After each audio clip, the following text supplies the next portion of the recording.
جب لوگ پلٹ کے آ جاتے ہیں تو 2 فرشتے آتے ہیں، منکر نکیر ان کے نام ہیں، اور وہ اس کو بٹھا دیتے ہیں اور بٹھا کر کے اس سے 3 سوال پوچھتے ہیں۔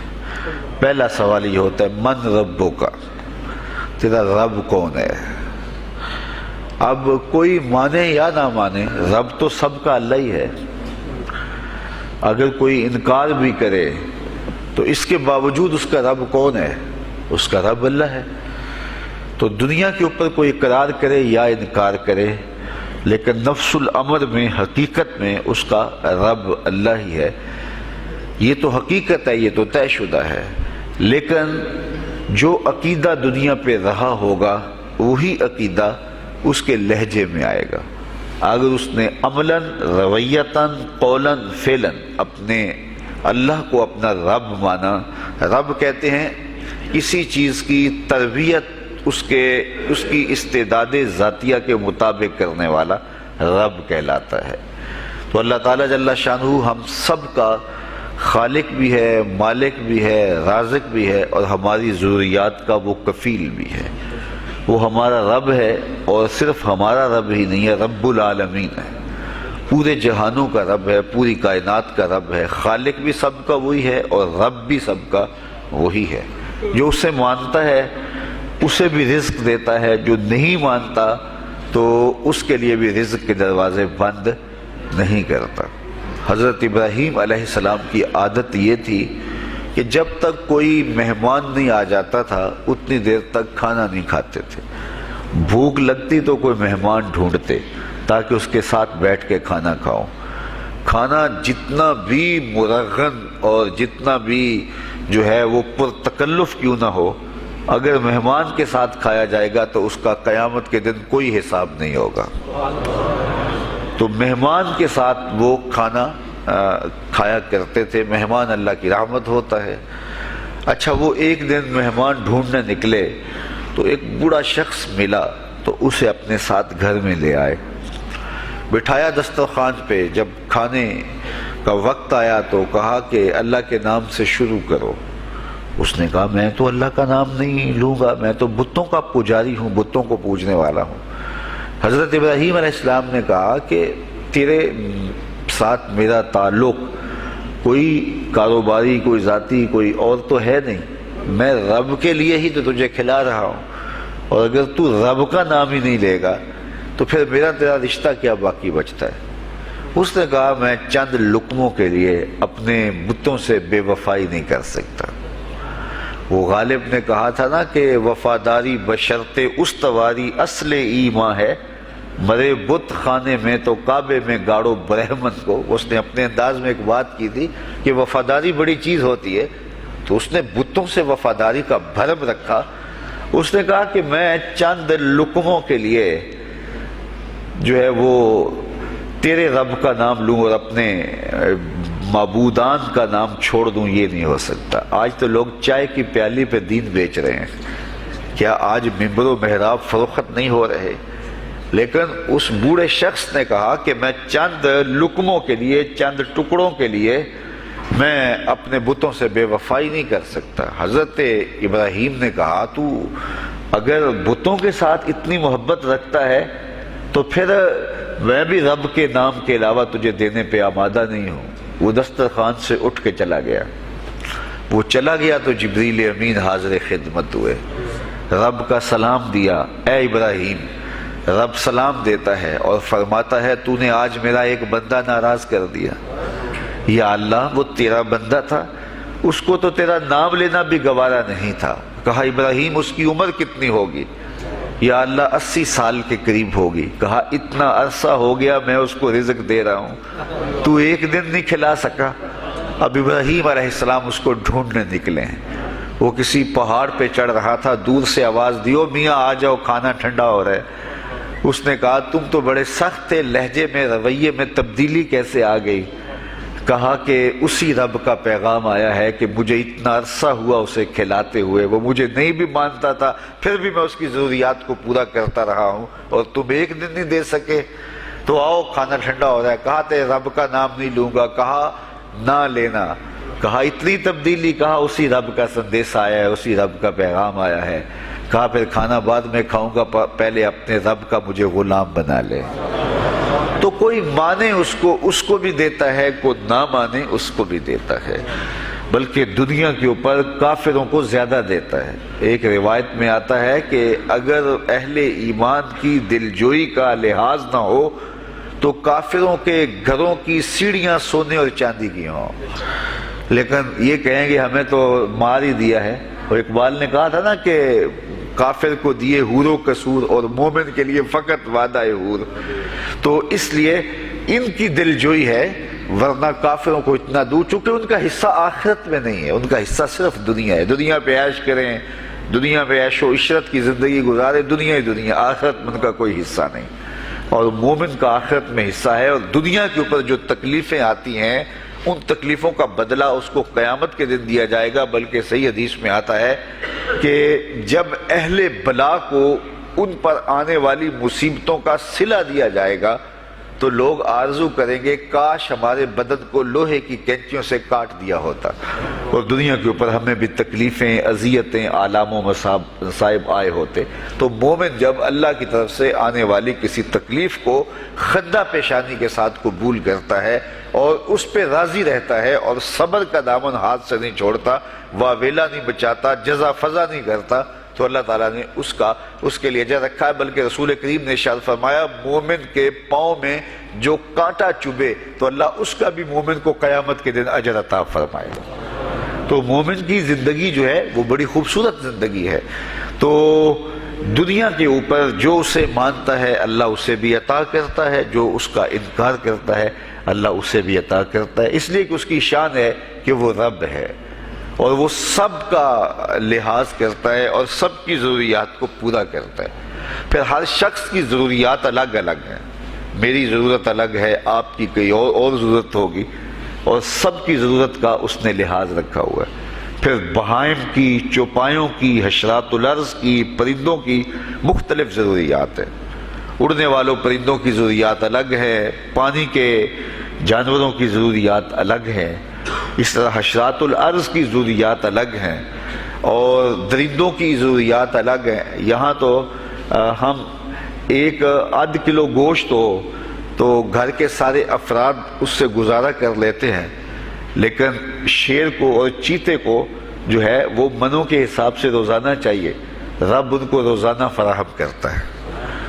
یہ پنساری کے پاس جائیں، اگر آپ کو ڈاکٹر یا حکیم لکھ دے کہ یہ آپ کو خالص سچے موتی چاہیے، اس کی کوئی چیز آپ کو بنا کے دیں گے تو آپ ہزاروں لاکھوں روپے خرچ کرتے ہیں، پھر بھی بعض کا اعتماد نہیں ہوتا کہ یہ بالکل 1 نمبر ہیں یا 2 نمبر۔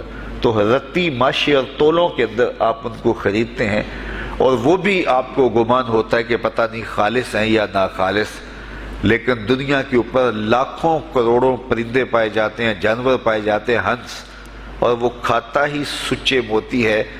صبح کو بھی، شام کو بھی، دوپہر کو بھی اللہ سب کو پیٹ بھر کے کھانے کے لیے عطا فرماتا ہے۔ تو جس کی جو ضرورت ہے وہ رب ہے، اس ضرورت کو پورا کرتا ہے۔ تو ہم اگر اللہ تعالیٰ کو رب مان لیں حقیقی معنوں کے اندر تو ہماری زندگی کی پریشانیاں، ہماری زندگی کے دکھ مٹ جاتے ہیں۔ مصیبتیں اس وقت آتی ہیں اور اس وقت پریشانی لگی رہتی ہے، دھڑکا لگا رہتا ہے کہ جب انسان جو ہے وہ سمجھتا ہے کہ میں ہی جو ہے وہ کچھ کرنے والا ہوں۔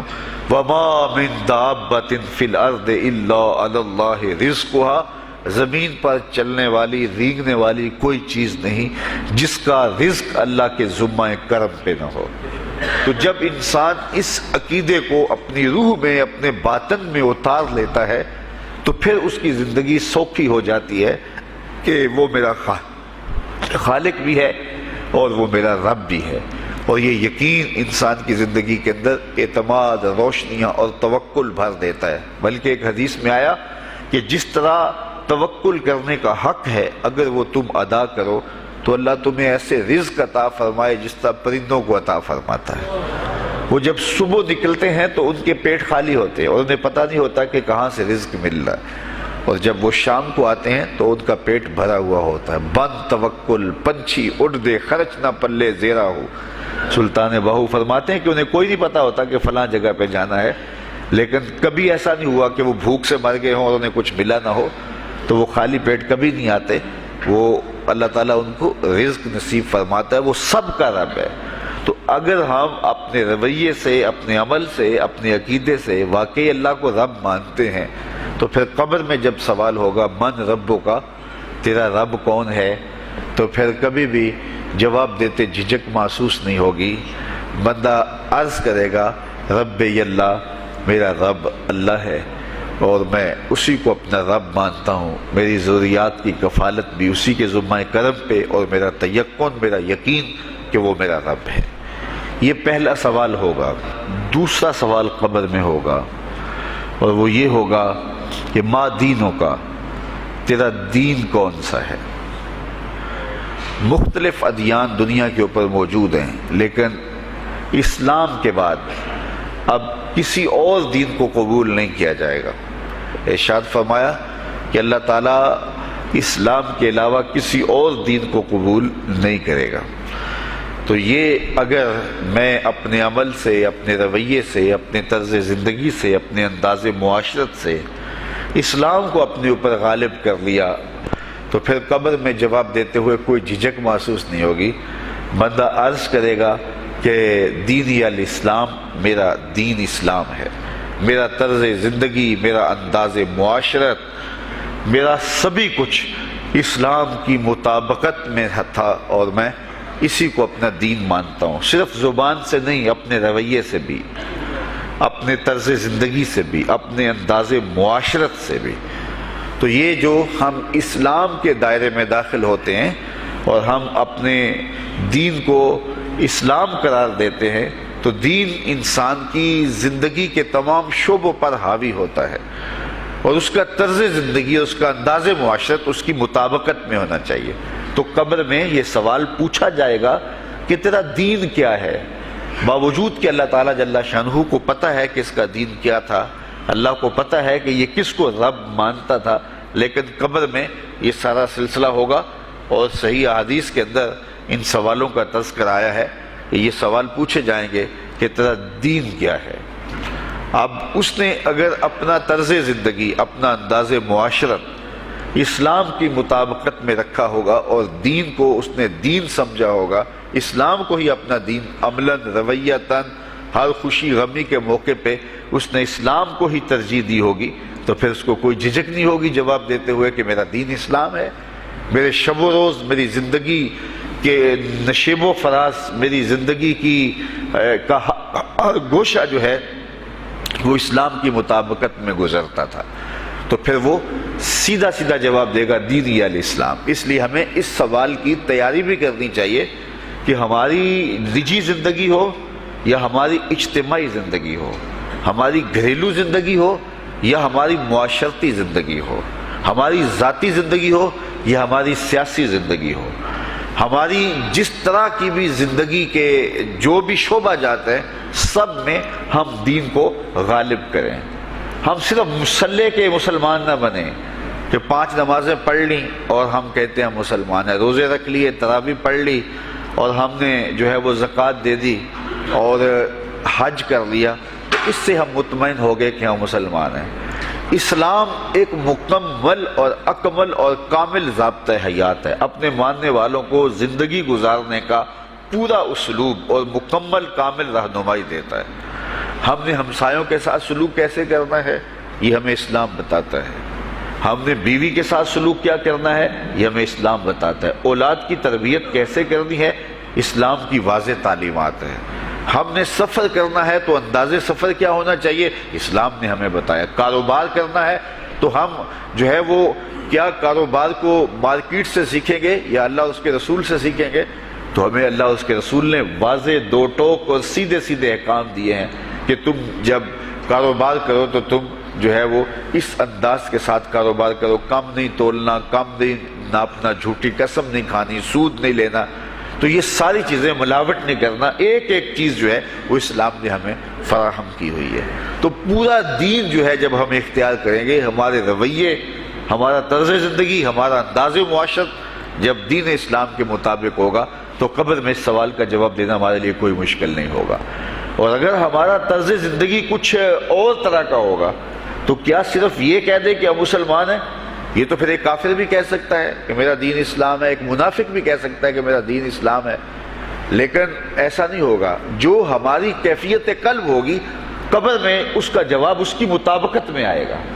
وہاں یہ دنیا کے معاملے یا دنیا کی یادداشتیں نہیں ہوگی، وہاں کیفیت قلب کے مطابق جواب دیا جائے گا۔ یہ کافر جواب نہیں دے سکے گا کہ میرا رب اللہ ہے، چونکہ وہ عمل سے، رویے سے اس کو اپنا رب نہیں مانتا ہے، تو حقیقتاً تو اس کا رب اللہ ہے، لیکن وہ یہ جواب نہیں دے پائے گا۔ اسی طرح جو شخص اپنے طرز زندگی کے اندر اسلام کو داخل نہیں کر چکا ہے اور اسلام کو اس نے اپنا ہادی رہنما نہیں بنایا ہے، تو وہ قبر میں اس سوال کا جواب کیسے دے سکے گا کہ میرا دین اسلام ہے، چونکہ اس کا رویہ، اس کا طرز زندگی اور اس کا انداز معاشرت ایسا نہیں رہا ہوگا۔ اس لیے ہمیں اپنی زندگی کے شب و روز کو اسلامی تعلیمات کے سانچے میں مکمل اور کامل طور پہ ڈھالنا ہوگا، تاکہ جب قبر میں سوال ہو تو ہم جواب دے سکیں کہ ہمارا دین اسلام ہے۔ تیسرا سوال جس پہ فیصلہ ہو جائے گا، اور اس کے بعد قبر میں یا جنت کا دروازہ کھول دیا جائے گا یا جہنم کی کھڑکی کھول دی جائے گی، وہ سوال تیسرا کیا ہوگا؟ اور وہ سوال بھی عقیدے کا ہے، بلکہ بخاری شریف کی ایک روایت کے مطابق 3 سوال نہیں ہوں گے، ایک ہی سوال ہوگا، اور وہ یہ تیسرا سوال ہوگا۔ فرشتے پھر پوچھیں گے، حضور علیہ الصلوۃ والسلام کے روضہ دور سے اور قبر کے درمیان سے پردے ہٹا دیے جائیں گے، اور رسول کریم صلی اللہ علیہ وسلم سامنے ہوں گے، اور فرشتہ حضور کی طرف اشارہ کر کے کہے گا، ما کنت تقول فی ھذا الرجل، ان کے بارے میں زندگی میں کیا کہا کرتا تھا۔ یہاں یہ نہیں ہے کہ تو نے کیا کہا تھا یا اب کیا کہتا ہے۔ جب مضارع کے اوپر کانا یا جو ہے وہ کانا کے مشتقات داخل ہوں تو پھر وہ ماضی استمراری کا جو ہے وہ معنی دیتا ہے۔ تو ما کنت تقول کا معنی یہ ہے کہ تو کیا کہا کرتا تھا، تیرا لہجہ کیا تھا، تیری زبان کیا تھی، ان کے بارے میں تیری رائے کیا تھی، تو کیا بولا کرتا تھا، کیا کہا کرتا تھا۔ تو یہ حضور علیہ الصلوۃ والسلام سامنے ہوں گے اور یہ سوال پوچھا جائے گا۔ اب ابو جہل سے پوچھا جائے گا، ما کنت تقول فی ھذا الرجل، تو وہ کہے گا، ہے ہاتھ لا ادری، ہائے افسوس میں نہیں جانتا یہ ہیں کون۔ ابو لہب سے پوچھا جائے گا، وہ کہے گا، ہے ہاتھ لا ادری، ہائے افسوس میں نہیں جانتا یہ کون ہے۔ اچھا، جانتا نہیں تو پتھر کس کو مارتا تھا، جانتا نہیں تو گڑے کس کی راہوں میں کھدواتا تھا، جانتا نہیں تو اوجریاں کس کے اوپر ڈلوایا کرتا تھا۔ آنکھیں پھاڑ پھاڑ کے تو ساری زندگی دیکھتا رہا، لیکن آج ابو جہل قبر میں اترا، حضور کی صورت نورانی سامنے ہے، اور پوچھا گیا کہ یہ کون ہے، یہ نورانی چہرے والے کون ہیں؟ تو ابو جہل کہتا ہے، ہائے افسوس میں نہیں جانتا یہ کون ہے۔ اچھا، جانتا نہیں تو پھر پتھر کس کو مارتا تھا؟ اللہ اکبر۔ اور 14 صدیاں گزرنے کے بعد ایک مومن لحد میں اترتا ہے اور پردے ہٹا دیے جاتے ہیں، اور منکر نکیر سوال کرتے ہیں، عامر چیمہ بتا یہ کون ہے؟ وہ کہتا ہے، پیچھے ہٹو، پہلے پائے ناز کو بوسہ تو کر لینے تو، میں تو مر کے پہنچا ہوں یہاں اس دل ربا کے واسطے، یہ تو میرے بخت جاگے کہ وہ میری قبر میں آئے۔ وہ کسی شاعر نے کہا نا کہ آئے وہ میرے مزار پہ گھونگھٹ اتار کے، آئے وہ میرے مزار پہ گھونگھٹ اتار کے، مجھ سے تو نصیب اچھے ہوئے میرے مزار کے، یہ تو بخت سنور گئے کہ وہ میری قبر میں آئے۔ شیخ عبدالحق محدث دہلوی علیہ رحمہ لکھتے ہیں کہ جب سے یہ سنا ہے کہ قبر میں حضور آئیں گے، پتہ نہیں موت کہاں مر گئی ہے، جی چاہتا ہے زندہ ہی قبر میں چلے جائیں۔ تو وہ کہے گا، پہلے مجھے پائے ناز کو بوسہ تو کر لینے دو، میں تو زندگی کے بھر میں انتظار ان کا کرتا رہا، اور ان کے بارے میں پوچھ رہے ہو یہ کون ہے؟ ساری زندگی پیر مہر علی شاہ نقشہ بتاتے رہے، مکھ چند بدر شاہ شانی ہے، متھے چمک دی لاٹ نورانی ہے، کالی زلف تے اکھ مستانی ہے، مخمور رکھی ہند مد بھریاں۔ تو وہ فوراً جواب دیتا ہے، یہ تو وہی میرے آقا و مولا ہیں جن کے لیے ساری زندگی تڑپتا رہا اور ان کی زیارت کی آرزوئیں اور تمنائیں کرتا رہا۔ اچھا، ابو جہل ساری زندگی دیکھتا رہا تو وہ تو جواب نہیں دے پائے گا، وہ کہتا، ہائے افسوس میں نہیں پہچانتا یہ کون ہے، ہاتھ لا ادری، مجھے نہیں پتا۔ اور 14 صدیاں گزرنے کے بعد ایک مومن لحد میں اترتا ہے تو وہ فوراً کہتا ہے یہ تو وہی ہیں جن کے لیے زندگی گزار آیا ہوں۔ تو جس نے دیکھا تھا وہ پہچان نہیں سکتا، اور صدیوں بعد جو دنیا کے اوپر آیا وہ فوراً پہچان بھی رہا ہے اور پائے ناز کو بوسے بھی کر رہا ہے۔ تو پھر اس کا کیا جواب ہوگا؟ تو اس کا جواب علامہ اقبال علیہ رحمہ نے دیا۔ وہ کہتے ہیں قبر میں یہ جو آنکھیں ہیں ان میں تو مٹی پڑی ہوگی، یہ تو بند ہوگی، دل کی آنکھیں کھلی ہوں گی۔ ابو جہل نے ان آنکھوں سے دیکھا تھا، یہ آنکھیں تو اب کھلی نہیں ہیں، تو ان سے وہ کیسے پہچانے گا؟ اور دل کی آنکھوں نے حضور کو دیکھا ہی نہیں تھا۔ اور یہ صدیوں گزرنے کے بعد جو مومن لحد میں اترتا ہے اس کی گو ان آنکھوں نے نہیں دیکھا تھا، لیکن در دل مسلم مقام مصطفیٰ است، مومن کے دل کے ڈیرے کے اندر مومن کے دل میں حضور ہی بستے ہیں، اس لیے اس کی آنکھوں نے، دل کی آنکھوں نے حضور کو دیکھا اور پہچان لیا، اس لیے کہ دل کی آنکھوں نے حضور پہلے بھی دیکھے ہوئے تھے اور دل آرزو میں مچلتا رہا، اس لیے دل کو پہچاننے میں دیر نہیں لگی۔ تو وہاں یہ آنکھ نہیں پہچانے گی، یہ آنکھ پہچانے گی، اس لیے اقبال نے دوسرے مقام پہ کہا دل بینا بھی کر طلب خدا سے کہ آنکھ کا نور دل کا نور نہیں۔ آنکھ کا نور اور ہے، دل کا نور اور ہے۔ تو اگر کوئی شخص دنیا کے اوپر دل کے نور سے بے بہرا رہا، قیامت کے دن یہ آنکھیں اسے فائدہ نہیں دے گی، بلکہ اللہ تعالیٰ نے خود قرآن مجید میں ایک مقام پہ فرمایا من کان فی ہذہ اعمی فہو فی الآخرۃ اعمی واضل سبیلا، جو اس دنیا میں اندھا رہا کل قیامت کے دن بھی نابینا اٹھایا جائے گا۔ اس سے ان آنکھوں کی بے نوری قطعاً مراد نہیں، کسی مفسر نے نہیں لکھا، بلکہ وہ تو واضح حدیث میں آتا ہے جو دنیا میں ان دو محبوب چیزوں سے آزمایا گیا، اللہ تعالیٰ قیامت کے دن اسے صلہ عطا فرمائے گا۔ یہ جو دنیا کے اوپر نابینا ہوتے ہیں، نابینا ہو جاتے ہیں یا پیدائشی نابینا ہوتے ہیں، تو یہ دنیا کی لذتوں سے اور دنیا کے نفعوں سے لطف اندوز نہیں ہو پاتے۔ یہ بہت بڑی آزمائش ہے، جہان اندھیر ہوتا ہے ان کے لیے، لیکن قیامت کے دن اللہ تعالیٰ اس کا بہتر صلہ ان کو عطا فرمائے گا جو دو ان محبوب چیزوں سے آزمایا گیا۔ تو اگر وہ دنیا پہ اندھا تھا اور حقیقی طور پہ، اور قیامت کے دن بھی اندھا اٹھایا جائے گا، یہ تو پھر مناسب نہیں ہوگا۔ تو یہ جو قرآن نے کہا جو دنیا میں اندھا رہا وہ قیامت میں بھی اندھا اٹھایا جائے گا، تو اس سے ان آنکھوں کی بے نوری قطعاً مراد نہیں ہے، اس سے دل کی بے نوری مراد ہے۔ تو دل اگر بینا ہوا، دل اگر روشن ہوا، تو پھر قبر کے اندر بھی دل دے دیوے دی روشنائی جاوے وچ زمینہ، تو پھر وہ معرفت رسول کا سبب ہوگا دل کا اجالا، اور پھر حشر کے اندر بھی جو ہے وہ دل کی آنکھیں روشن ہوں گی۔ تو جس نے اپنے قلب کو نور معرفت سے، نور ایمان سے اور نور محبت سے منور نہیں کیا ہے، تو وہ قبر کے اندر، حشر کے اندر نابینا ہی اٹھایا جائے گا، اور یہ قرآن کی صریح نص ہے۔ تو اب ابو جہل نے ان آنکھوں سے دیکھا ہے، لیکن جب سوال ہوتا ہے بتاؤ یہ کون ہے، تو وہ کہتے ہیں ہے ہاتھ لا ادری، افسوس میں نہیں جانتا۔ اور صدیاں گزرنے کے بعد ایک مومن لحد میں اترتا ہے، ظاہری ملاقات بھی نہیں ہے، جب اسے پوچھا جاتا ہے یہ کون ہے، تو وہ کہتا ہوا محمد صلی اللہ علیہ وسلم، یہ تو وہی آقا ہے جن کے لیے ساری زندگی، جن کے تذکروں کی خوشبو سونگھتا رہا ہوں، تو مجھے تو جو ہے وہ ان کے پائے ناز کو بوسہ کر لینے دو۔ تو بتاؤ اس کے دل کی آنکھوں نے حضور کی معرفت حاصل کی اور حضور کو پہچان لیا، تو دل بینا بھی کر طلب خدا سے کہ آنکھ کا نور دل کا نور نہیں۔ تو حضور علیہ السلام کے حوالے سے جب سوال ہوگا، اگر اس سوال کا جواب نہیں آیا تو پھر جہنم کی کھڑکی کھول دی جائے گی، اور اگر اس سوال کا جواب آیا تو پھر جنت کے دروازے کشادہ کر دیے جائیں گے، اور جنت کی ٹھنڈی ہوائیں اس کی قبر میں آ جائیں گی۔ بلکہ حدیث میں آتا ہے، اسے کہا جائے گا کہ نم کنومت العروس، ایسے سو جا جس طرح دلہن سوتی ہے۔ اور وہاں سے لے کر کے حشر تک کا سفر جو ہے اس کے لیے بہت لمبا سفر نہیں ہوگا، وہ ایسے ہوگا کہ جو ہے وہ ایک خوبرو کے گلے سے ہار گرے گا اور وہ موتی ٹوٹ کے گر جائیں گے، اور وہ اس کو چننے میں مصروف ہو جائے گا۔ ابھی سارے موتی چن نہیں پائے گا کہ قیامت آ جائے گی۔ یہ مومن کے لیے اللہ نے آسانی رکھی، 50,000 سال کا دن ہوگا یوم محشر، لیکن جو مومن ہوگا اس کے لیے حشر کا اتنا بڑا دن ایسے ہوگا جتنا عصر کا وقت ہوتا ہے، تو اتنے تھوڑے وقت میں اس کے لیے گزر جائے گا۔